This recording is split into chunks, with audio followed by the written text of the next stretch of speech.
ماشاءاللہ قاری صاحب نے بہت ہی شاندار نعتیہ کلام، اس کے بعد چند اشعار سنائے۔ آخر والا شعر تو بہت ہی وزندار ہے کہ تیرے ہاتھ سے نہ چھوٹے دامن محمد کا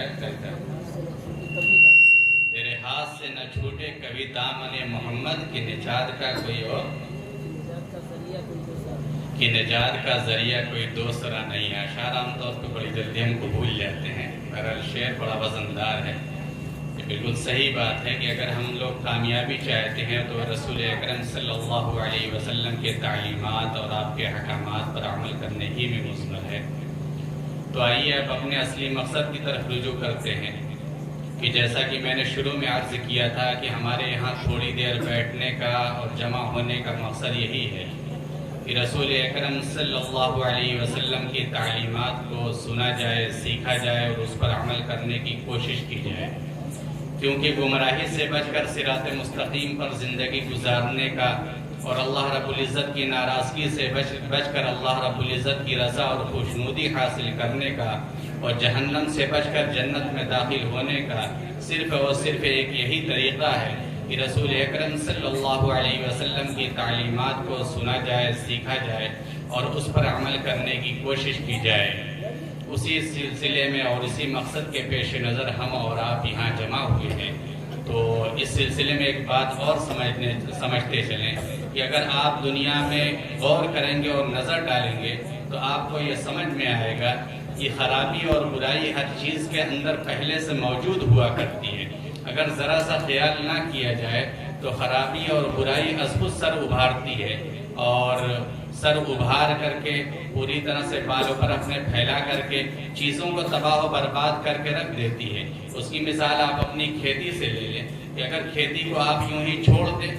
بنجر ہو جائے گی۔ کھیتی تیار ہونے کے بعد ہی اگر آپ صرف نظر کر لیں، اس کو دیکھنے نہ جائیں تو اس کے باوجود بھی کھیتی خراب ہو جائے گی۔ اس کو بنانے کا طریقہ یہی ہے کہ آدمی اس میں ہل چلاتا ہے، اس کو گوڑتا ہے اور جوتتا ہے، سینچائی کرتا ہے، نرائی کرتا ہے، دواؤں کا چھڑکاؤ کرتا ہے، معلوم نہیں کتنی محنتیں برداشت کرتا ہے، کتنی مشقتیں برداشت کرتا ہے، تب جا کر کے آپ کی کھیتی اس لائق ہوتی ہے کہ وہ غلے میں تبدیل ہو کر کے آپ کے مکان میں اور آپ کے گھر میں آئے۔ اور اگر اس کو برباد کرنا ہے تو بس چھوڑ دیجیے، از خود وہ برباد ہو جائے گی۔ یہی حال ہمارے باغات کا ہے کہ اگر باغ کو باغ بنا کر کے رکھنا ہے تو پھر اس کی کٹائی چھٹائی بھی کرنا ہے، اس کے جڑوں میں پانی بھی دینا ہے اور اس کی حفاظت اور نگرانی بھی کرنا ہے اور کیڑے مکوڑوں سے بچاؤ کے لیے دواؤں کا چھڑکاؤ بھی کرنا ہے اور اس طریقے سے محنت کر کے تب جا کر کے باغ کہیں اس لائق ہوتا ہے تو اس میں امرود پیدا ہوتا ہے اور اس میں آم کا پھل لگتا ہے۔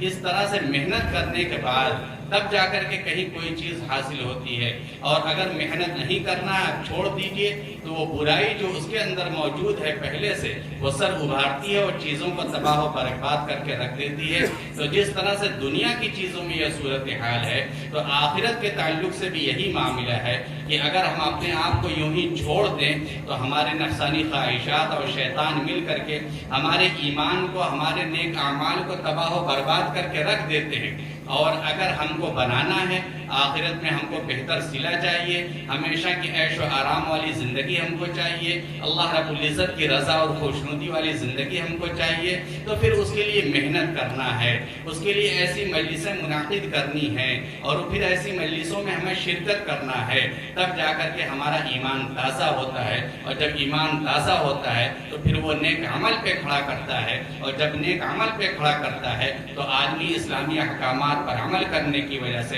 اللہ رب العزت کا محبوب بندہ بنتا ہے، سچا پکا ایمان والا بندہ بنتا ہے۔ پھر اللہ رب العزت نے ایسے ایمان والوں کے بارے میں فرمایا ہے کہ وَأَنْتُمُ الْأَعْلَوْنَ إِن كُنتُم مُؤْمِنِينَ کہ تم ہی سربلند رہو گے، تم ہی غالب رہو گے، لیکن شرط یہ ہے کہ تم سچے پکے ایمان والے بن جاؤ۔ صرف ایمان والے گھر میں پیدا ہو جانا کافی نہیں ہے، بلکہ سچے پکے ایمان والے ہونے کا مطلب یہی ہے کہ رسول اکرم صلی اللہ علیہ وسلم کی تعلیمات تعلیمات کو سنا جائے، سیکھا جائے اور اس پر عمل کرنے کی کوشش کی جائے. جب ہم ایسا کریں گے تو اللہ رب العزت ہم کو دنیا میں بھی کامیابی عطا فرمائے گا اور آخرت میں بھی ہم سب کو کامیابی سے سرفراز کرے گا. اللہ رب العزت ہم سب کو رسول اکرم صلی اللہ علیہ وسلم کی تعلیمات پر عمل کرنے والا بنائے.